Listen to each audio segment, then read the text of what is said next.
for engage and for, you know, just setting up for early dives. But I like this more. Yeah. And now you've got like Justice Punch, that's a dash. Audacious Charge, that's a dash. Rakan, that's a dash. So they're not going to pick Rakan, thank goodness. You can see a wry smile on Carrier's face, but he's still going to lock it in. So this is scary for T1. He looks really reluctant to play it here. I wonder why. Yeah, I mean, I just want to make it clear to everyone, he knows the risks associated with this lock-in, and he's not happy with it, but Tom's made the call. Perhaps it's Faker who's ultimately decided, but at the end of the day, he is going to be playing that Lovers duo down in the bottom lane into a Poppy. Going to be quite challenging. The range issue here as well. Like, sure, you have poke from Doran on the Jace, but you don't have long range for your AD carry. There's a decent front line here with the Ambessa, but there's just so many threats that Xayah's ult needs to be utilized very, very well, very carefully. What their engage wants to do. Let's dive into the rift, see what happens.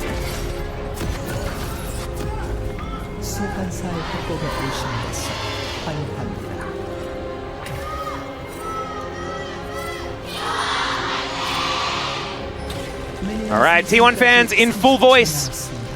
We'll see whether DRX can try and silence LOL Park here in game one. They do have the power of the blue side.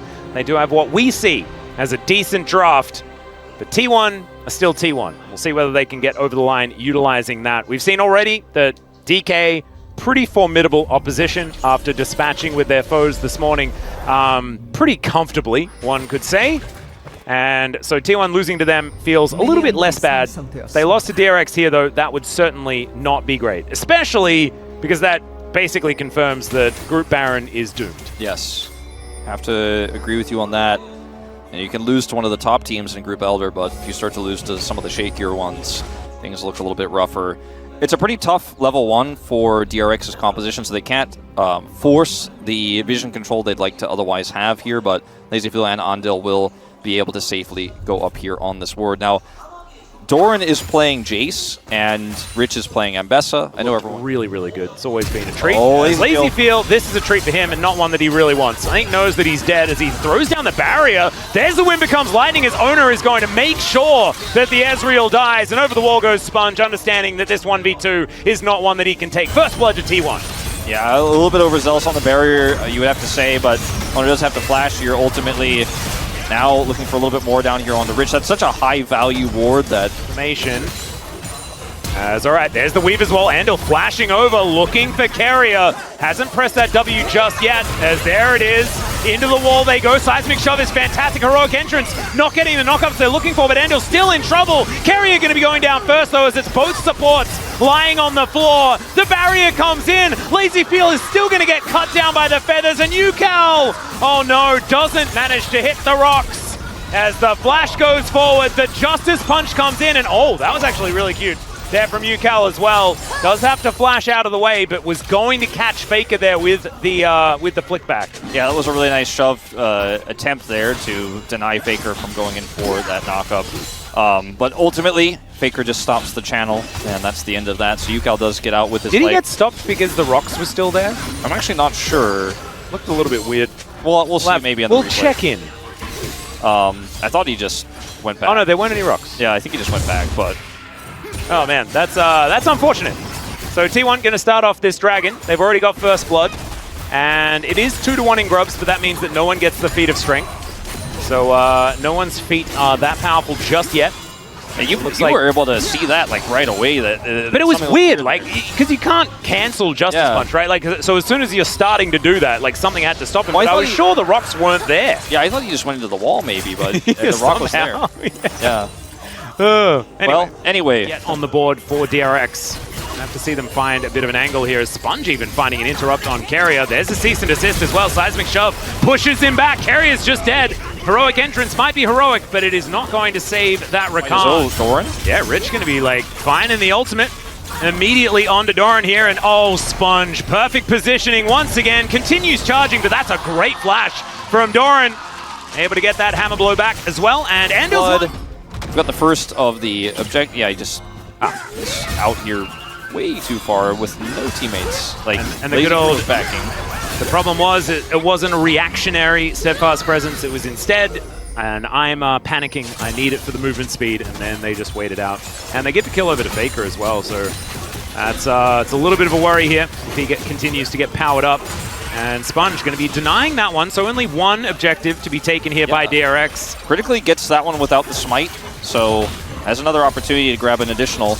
Yeah. Handel is level 6, did manage to make it there as the wall comes through. They're looking for Gumayusi. They will be giving away a few of these grubs, but Gumayusi is going to die. Does have to use all of the summoner spells as Yukao could almost just die here, and Gumayusi will survive.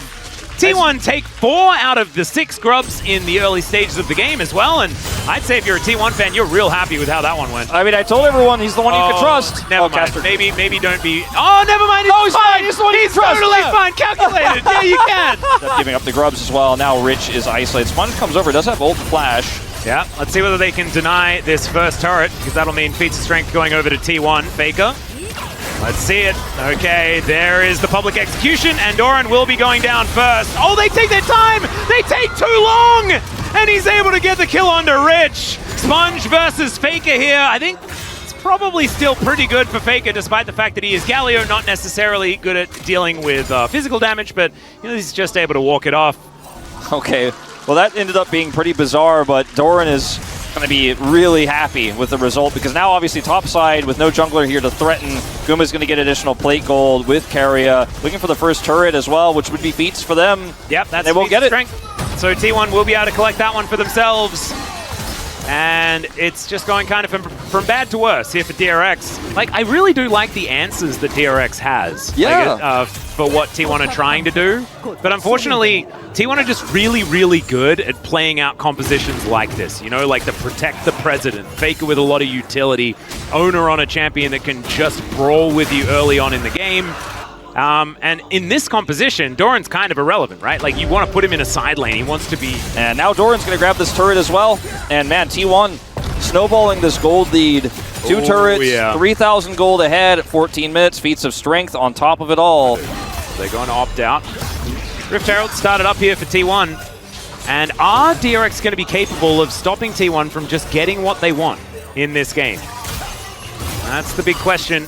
Yeah, I mean, I think in this fight the answer is no. They're just not set up for it at all. I mean, they're not even here. That delay on the back was pretty huge, actually. You know, Rich plus his sword pen boots, you know, adding up a little bit. Yeah, I like the fact that he went Sork Shoes. Actually going for a bit more damage than you otherwise get. Almost towards the burn urn, perhaps.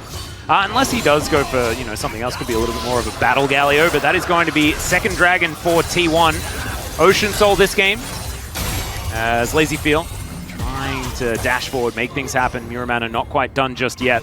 T1 have gotten basically everything but that first dragon. And they're looking for more here. Yep, Ona going in. Oh, the seismic shove is gorgeous, but he does have that crescent guard. They're trying to block these dashes. The Xin goes down as Rich zoning Gumayusi out of this fight. Sponge just getting the heck out of there. Red buff will be secured here by Doran, but he might die for it. That could be a little bit of a problem. FAKER able to make his way out as there's a public execution this time onto FAKER, but he creates the distance he's looking for. Featherstorm comes through from Gumayusi. He's still at full health as the heroic entrance, once again not finding a lot of value. Decent knockup. FAKER is likely to go down, but he trades for Sponge. Yukal's over the wall. The seismic shove onto Doran. He finds the big rock carrier. Is he able to get out the battle dance? Says absolutely, because he just dashes all over the place, and they don't have infinite rocks. They don't have the most steadfast presence, but they do have Rich. And let's see whether he can grab a double here. The grand entrance is decent. Seismic shove misses. And oh my god, they had like 20 health between them. I mean, Guma held his flash in very end. Oh, true shot barrage. Oh, it gets him. And Carry gets taken down. Andil, big giggle for that one. This is a big win though for DRX. Oh, they take a kill lead here. The gold lead is thinned out significantly. They're only 2,000 behind. That'll get even smaller once this turret falls here. Rich will get the whole thing and his way out. I know, we have more. Oh dear. Gumayusi's dead. There it is. That is the cease and desist plus the seismic shove combo that we've seen so many times. Yeah. And this looks like it could be an Arakan angle for DRX. I mean, definitely an opportunity here. Guma's ult was like 10 seconds away. Now FAKER's in danger. Yep, seismic shove does find him one more time, as the Galio is pretty tanky, so not going to be killing him just yet, but That may have convinced him to leave. No teleport up and available. The heroic entrance also not there as teleport coming in towards his top side. And Rich is going to join, looking to try and get rid of Doran. There is still an outer turret up there, so he does have a bastion of safety he can head towards. And Owner could make this interesting. Keeper's Verdict comes down as there is the public execution. DRX looking to dive on top of the jungler, but Sponge is already down. Meanwhile, there's a battle on multiple fronts. Doran and Carrier looking like they're almost winning as LazyFeel wants to take down Doran, and he will be able to get there. In the meantime, Rich is limping away from the battle, and Owner says absolutely not. And then Andil can do absolutely nothing. Gumayusi, he'll turn up extraordinarily late, probably just to help his team grab this Arakan buff. LazyFeel is in no man's land as well. Looking for some damage here onto Guma, but I think his fate is sealed. Yeah, let's see whether LazyFeel can make this interesting. Arakan is on his team at the moment as LazyFeel. Oh man, I got so excited that something could almost happen. Yeah, a little bit interesting. Yeah. Gumayusi pressed barrier, so I guess he got that. Well, I mean, now that he's done enough damage here to where they can't really Otacon safely, and they're going to have to back. This area is so free to take. And DRX don't have the damage just yet. I mean, their Ezreal's on 2.5 items, but they don't have the damage to crush Otacon in return. They're going to look for a dive on a Faker instead. Yeah, that was a little bit weird, that whole situation, as Sponge presses the ultimate button. Faker gets out of the turret range. True Shot Barrage is going to help aid it. And Yukal not wanting to take any chances. He's going to use that ultimate just to make sure that they have as many people in the area as possible. I mean, you get Faker, you should be able to get this turret. So you get something in return for that dragon that did go over. This took a lot of resources to do so. A lot of health bars getting low means it's tough to actually think this out. As Guma's splitting. Yeah, he should be able to get this in a turret as well. Carrier is making sure that he's being as frustrating as possible as Andil finds a heroic charge. He's the only one here. Keeper's Verdict comes down. There's a public execution as, of course, Ambessa can show up at a moment's notice. Doran is just so tanky, though. He gets over the wall. No one's dead quite yet, but Gumayusi is now going to turn up, and now it's Owner's turn. Oh, he gets pushed into the seismic shot, but it doesn't matter. He is so tanky, it is absurd. And Doran is still raining these shock blasts forward. I mean, tank Jace is so frustrating, man. I guess it's just a trick, man. It seems like you can kill Jace because you're used to killing Jace all the time, but you can't kill him. He used to be tank. Well, he's not that tanky, I guess, if Richard comes and kills him when he's on like 0 health. That's a lot of value from that Featherstorm as the True Shot Barrage sails by. Sponge in the back of this pit right now. Another opportunity for Yukal as the fists are doing the talking. For Sponge here at this stage. Not enough dashes there, unfortunately, for Rich, who will just get pummeled by this Galio, and this game has devolved. Yeah, I mean, too bad this didn't happen just a few minutes ago. You know, like maybe like 11 minutes ago, we could have maybe had Ruinous. True. But yeah, T1 playing fast and loose, and LazyFeel ended up cleaning up a lot of those kills there in that last moment. And all right, we need a Gleaming Quill steal. That's what we need. Oh, okay, there's a teleport. Remember, if this goes down in favor of DRX, they don't care if you kill them, because they just come back alive. But Guma actually gets so much value out of his ultimate, but then ultimately still goes down. Okay. All right, Gumayusi once again trying to get some value out of some stuff. Triple seismic shove, and down goes the Xayah, and it's a free ticket back to the base to spend some of that money for Sponge. Speaking of the Winds of War, but a little bit late. The battle is kind of over. Now Baron is up and available. I don't know about this one, DRX. That would be an optimistic choice. Owner is still up and available. Andil going for some options here. As all right, Rich, public execution going to go wide. Yeah, well, a bit private. Yeah, I mean, they're just feeling like because they have these reses, they're going to be able to take out Baron. Still fairly greedy here from DRX. Yeah, a few things on cooldown now as Carrier is trying to battle dance around this fight. Andil off to the side, Keeper's Verdict. This could be so valuable, but instead he holds onto it. Heroic entrance coming on down there as they get a few knockups. Heroic charge onto the Galio, but he's so tanky. As T1, the more of these send homes that they can get without losing anyone, it's very important. 100 gold going over to Faker here as Rich. I'm not sure about that one, my friend, as he's going to dash around the fight and look for an opportunity to get something done, but he is just going to die as Doran likely to fall as well. A 1-for-1 as far as top lane is. but I think it's probably still pretty good for T1. Win it, and it was just a bit bizarre here that T1, and then like Rich teleporting back in is actually just not allowed. It's like, yeah, okay. this was the big problem scenario, as we're having a look at a potential Ocean Soul for T1. Carrier getting over the wall here is Doran. Mega tanky. He's got his Spear of Sojourn now, so he's doing a bit more damage on top of everything, but man, it's looking a little bit frightening. All right, there's a Weaver's Wall. Okay, UCal, that is an aggressive move. The True Shot Barrage doing so much damage. Another great shove, but Andil still going to be lying on the floor. Sponge goes in. It's going to be the secure of the soul, and this heroic entrance is looking pretty good. Still Ambessa trying to get some work done. Owner is so tanky, it doesn't make any sense. The rock's not going to be enough, but LazyFeel is able to get that kill in the end. He's going to have to be a real hero now, though, because there are 3 T1 members looking for him and UCal. He's got his passive. Maybe he gets out. Yep, Grand Entrance coming down. Seismic Shove is decent as Carrier. Will he actually go down? That's the question. He's trying to back, and it looks like he will survive. LazyFeel missing a bunch of buttons, and there's a flash forward from Gumiushi. 432 gold. Lying on the floor now is LazyFeel, unfortunately, and T1, they should be able to take what they want. This doesn't feel like a pro game, Atlas. This feels, yeah, this is fast and loose. I don't even know what to analyze, you know? Carrier and Owner making their way in, though. Let's see whether UCal can actually join to save the top laner, as FAKER soaking a bit of damage, but otherwise isn't too worried about it. Riftmaker completed. He's got a Lich Bane. This is Battle Galio, if ever I've seen one. Sponge standing on a ward, a little bit unfortunate there, as the Seismic Shove doesn't get too much value. Brock's there on the ground as Owner turns up, and he's real scary. Rich as well, sitting at 50%. Owner just trying to get himself out of there, and the dash will be denied. This steadfast presence pretty good from Andil, and what we want to see is so much more from Andil. Yeah, I think the Keeper's Verdicts need to start landing if DRX want any hope. It's the only way they can steal away this Baron is to knock half of T1 away, but T1 are obviously also aware of it. Rich going to teleport back in. This one more reasonable. Look at the flank angle here for Carrier, though. Unseen. Oh, no. Andil's going to whiff it. They can't see the health bars as Heroic Charge might make up for it. Doran is so tanky, though. Stop engaging on this guy. As Carrier will be able to dash his way out. True Shot Barrage almost managed to steal it. Seismic Shove on it 2 again. But they've got health bars for days. They've got buffs all over the place. And DRX are just running out of hope in this game. I think a lot of why this game looks so weird is because both of these teams have such a defensive advantage through these choke points with the taunt, with the rocks, with the shoves. But T1 are just so far ahead at this point. They have positional advantage there. Carrier's going to get caught. I don't know how much it matters. Yeah, LazyFeel, yeah, he's going to be flashing away from that one very quickly. That's going to be an inhibitor going down here.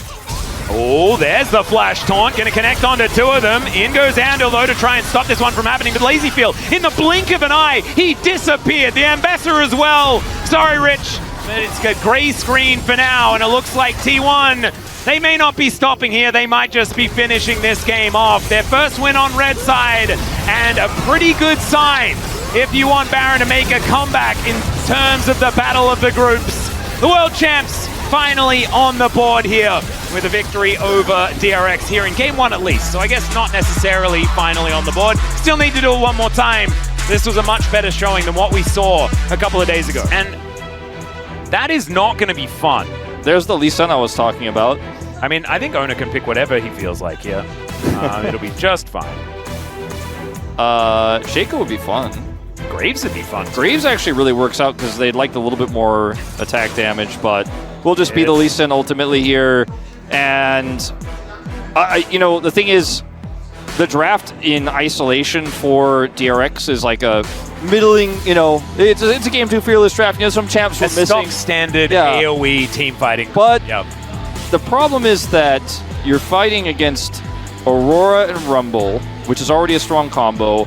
You're playing into Caitlyn Elise with a Leona support, so you're going to have a bad time in most AD carries, so it was a really tough call. Like, what are they going to pick? And they decided to put LazyFeel, who's arguably had, unfortunately, the weakest laning phase of our AD carries in the LCK. His team fighting has been great. I'll give him that. Because already things were tough. Let's dive into the Rift for game 2.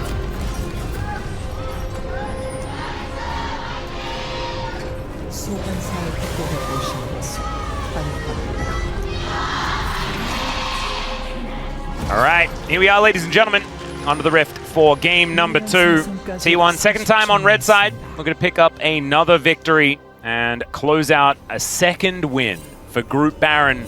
They're up against Group Elder right now, who are sitting on 6 wins. It is looking like a little bit of a blowout. This might give them a little opportunity to come back in this one. At level cool 1, skin for Owner there. They're going to try to set up these wards. But guess what? Guma's like, you know, you picked Corki into Caitlyn. So I imagine you're probably intending to avoid that matchup. So he's going to automatically kind of default assume that they're going up here. And he's going to wait. They're like, maybe we'll find out. Well, you're up here now. You're priced in. The other thing is, in order to punish the Rumble, you know, to try to dive or make something happen with a Wukong, it's not really likely pre-6 that he's going to be able to make anything happen. And so I'm just not really feeling great about how this is going to start off. But let's see. Power at that point in time. T1, I just feel like they spike so incredibly hard in the early game. All right, there's a flash cocoon, and that looks like first blood pretty comfortably. Valkyrie away here from LazyFeel as best he can, as Sponge, Warrior Tricksters to get himself over the wall. All Owner has to do is be nearby, and they can make this play. Yep. And Sponge, it's so difficult to punish. In the first game. And so T1, they're going to get started on these grubs. Do have Sponge making his way up. He might be able to steal one of them away. As you can see, Owner here still with the smite available. Let's get the Q onto Andal here. Level 4 for both him and Carrier. As level 6 available for Owner, not for Sponge. They're at such a disadvantage in this fight. That should be objective number 1 going on over to T1. As well as their feat of strength that they've already picked up with that first blood. Does mean that they are poised to really let this snowball roll. Yeah, Owner's like, I'm not even going to smite that, I'm going to get this crab. You're not even going to get that! Sponge is going to try for it. He is not going to be able to get it. Sponge gets over the wall, that was a bit cute. As Equalizer goes down, Rich, 0 mana available, but he's got some help. Okay, let's have a look at this. Just trying to clear out the wave as best he can. Is Rich, Fellow's Breath going to be necessary there, but the cocoon going to land. A lot of burst damage. There's the headshot, and boom. That's it. Carrier's going to be able to pick it up in the end. As Rich, you can see, oh, he's laughing about it, but not feeling too happy about the whole situation, you could imagine. I mean, when you see an Ornn, and we saw there the combination, right? You land the cocoon, you put the trap down, and then Gumayushi gets headshot after headshot, and then can follow up with the ulti for the finish. It's feats of strength also when they get that turret, which they will get, by the way. Yep. Okay. So this is the second time, because you can see his ult's still on cooldown. Yeah. And he just dies. And that's just another repel. And I don't want to see in the bottom lane at least, okay? We can start with that. Yeah, we can start with that. As Owner's going to get flashed on here, Solar Flare comes down. That is a very deadly sin. They'll take their first kill of the game. As now Doran possibly in trouble as Rich coming in. The trap, where was that going? That's off the tracks entirely. As Rich does get the knock up to prove that something's going to land, but there's no one else here now. Faker not really finding very much damage with the ulti. As LazyFeel, oh dear. There's the last auto in the air from Carrier. And that is going to finish it off once again. And DRX get 1 grub. Yep, that's going to deny the feats of strength that don't matter anymore. Yeah. This is not indicative of who LazyFeel is as a player, by the way. It's indicative of who Guma and Carrier are as players and what this draft does. So I feel like a lot of people might judge LazyFeel heavily for this. Now, he has had some tough laning phases. I had forgotten, actually, I deleted it from my brain, that he also did play Corki bottom lane. Lost that game as well, so that's part of the problem, too. Like, I'm just trying to give this guy credit because he is an incredible player so early on in his career. He's 17 years old, just eligible to be a sub for Teddy in the first place, and is under a ton of pressure. He's playing against the defending world champions here. And look, they gave him Corki, but this is not about... powerful, right? Like, this is before they just started winning every world. It's like, this when Guma Carrier have a winning lane, they win everything. And they win this... Yeah, like this. Yeah. Ace in the hole. And like, this is why Carrier was playing Ice a lot, because you're super squishy, the enemy team has ways to catch you, but when you have full vision control and full map control and a massive lead like this, you know, Carrier just walks around the map and decides who dies. And that's what's happening. He's 100% KP, he and Guma. Yep, the kill squad, man, just push him around the map. Long team fight.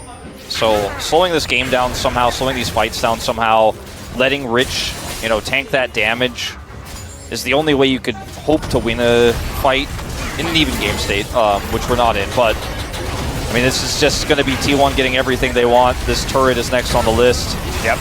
Yukao going to tank the ace in the hole. Not too happy about that one either. It's starting to do a lot of damage. Gumayusi is just a recipe completion away from it. The problem is that they've got a team fight that does really, really well against a low-range composition, and T1 is so good at just picking off a target from a million miles away, and making it so that like these honest 5v5s just won't exist.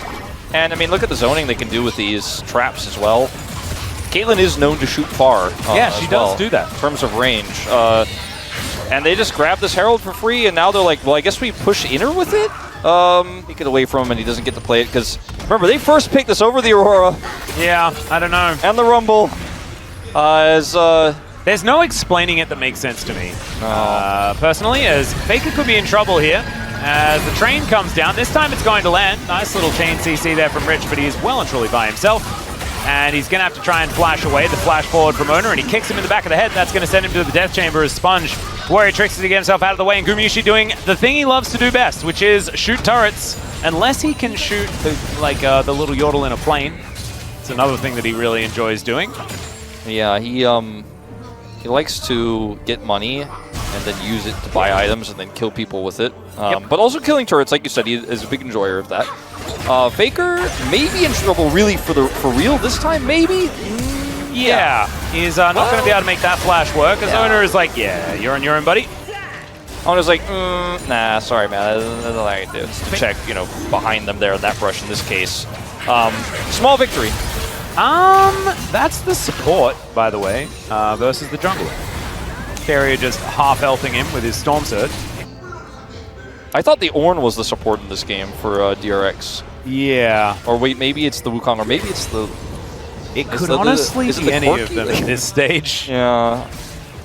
This is a rough one, man. This is our first, like, real stomp, like... Doran's dead! There we go. Yukao collects the second. That's three. Three of these picks they've gotten where T1 and just caught with their pants down a little bit. I mean, these are the kind of plays that... And it's on the bottom side of the map where T1 are now grouping. That's why they were set up just moments ago before Carrier nearly got picked. He doesn't have flash. As, yeah, this is just gonna... That's a long walk for Shelly. They're timing it out, you know, just for when everyone shows up on DRX to have to deal with it. You know, it's totally intentional, 100% calculated play here. Yep. LazyFeel is going to probably get there before she does have the opportunity to get too much charging happening. But that may be when T1 pull the trigger on Otacon, if they would like to. Yeah, that's going to do nothing at all. Still, Otacon, like you were saying, is up and available, and doing his best to scout the area, but look at the vision control here for T1. They just can't see anything, and T1 can see everything. If T1 do start Otacon, right, and DRX manage to find a window in, which has happened right now, the window in yet, that hasn't happened. Look at the traps, like, how do you get in here? You can't even show up! You can't even show up to the fight, basically, as DRX. Like, how do you even get there? I think T1 want to back away. Yeah, I don't think risking it is a good idea. I mean, there's just no reason to. Yep. It's the one way they could lose the game. And they had such a good setup anyways. Oh, dear. Okay, Doran taking a lot of damage. Owner not able to get on. Kind of quiet. Yeah. I feel like this is the type of series where you kind of, okay. Maybe it's not Carrier. And Carrier is going to die, but LazyFeel is in a lot of trouble. Still gets himself to relative safety. Gumayusi now in trouble. Yukao comes over. Oh, DRX, have you found an angle to get back in? Owner says no. The equalizer, not exactly the highest of value, but Yukao's the president. They have to keep that guy alive. He is all of the damage here for DRX. The Sponge diving towards Faker, trying to make me into a liar here as he is able to slam down with damage himself. Doran wanting to find an opportunity, but Yukao, too smart, able to walk out of the way of the Rumble. So, the question though is, like, can they actually get anything out of this? You know, Owner took so much damage. They don't have enough control. T1 are back on the Dragon first, as you can see in live. I don't want to break this replay down too much because we are having some action in live. Yeah, you can see Rich gonna flash towards the wall and not over it. Faker is going to be gifted the kill, I believe. There it is. As Owner once again in control of this one. We're still waiting for the Wukong to turn up as he gets into the pit. Can they deny the solar kick? Says absolutely not. Yeah, I think POM going over to Owner sounds pretty good to me, as Andal is dead. And the brief bit of DRX cool stuff. It just wasn't, like, it was a fight, that last fight where you're like, wow, they actually did anything, so it means everything, right? Because DRX maybe could, but then you look at the game state and you're like, well, they just still can't do Dragon Axe. Yeah, and Infernal Soul and stuff, and now Artican as well is going to be coming up here. We'll have to see how many of the turrets they're going to be able to take, utilizing that team-wide GA that they'll have available, unless it's just Baron. They could just take Baron. Low risk with a Voracious buff. They all got wings. As Carrier is just playing Bodyguard. And it looks like, yeah, there's not going to be a whole lot of options. Control Ward in there, the trap wall set up so that T1 cannot be stopped. And yeah, they'll get the information. That's really cool. Still, the Baron is going to go down. There's nothing that they can do about it. Yeah. I don't know, I'm at a loss for this one, Atlas. Yeah, even if he dies, by the way, it's fine. It doesn't really matter. Equalizer goes down. Yukal is the target. They've decided to kill him, and thus he will die. Andal going to go down there as well. And, yep, Carrier gets to buy some items. Shirelia's going to be put together here as he gets that free trip back home. And with Yukal dead, you can see slumped back in his chair, understands that this game was well and truly on his back. And Sponge, that's an interesting little situation here as T1, they understand that it's going to be really hard to stop them from just taking what they want because they can't even die. As Ona goes in, goes back out, that is going to be inhibitor number 1 going down. Mid lane can fall swiftly afterwards. There's an inner turret still up on the bottom side, so 3 inhibs probably not going to happen here, but a dead Nexus, that's certainly on the cards. There are still minions conga lining their way in. 1 Nexus turret remains. As Andal, that Eclipse Shield not going to be enough. The train sails by without causing too much harm to anyone. And Yukal, I think, just going to park himself on the fountain because there's nothing he can do to stop the onslaught of T1. A 2-0. And Baron doubles the amount of kills their group has been able to pick up because the world champs have been able to get there here in their second time of asking. Very, very straightforward.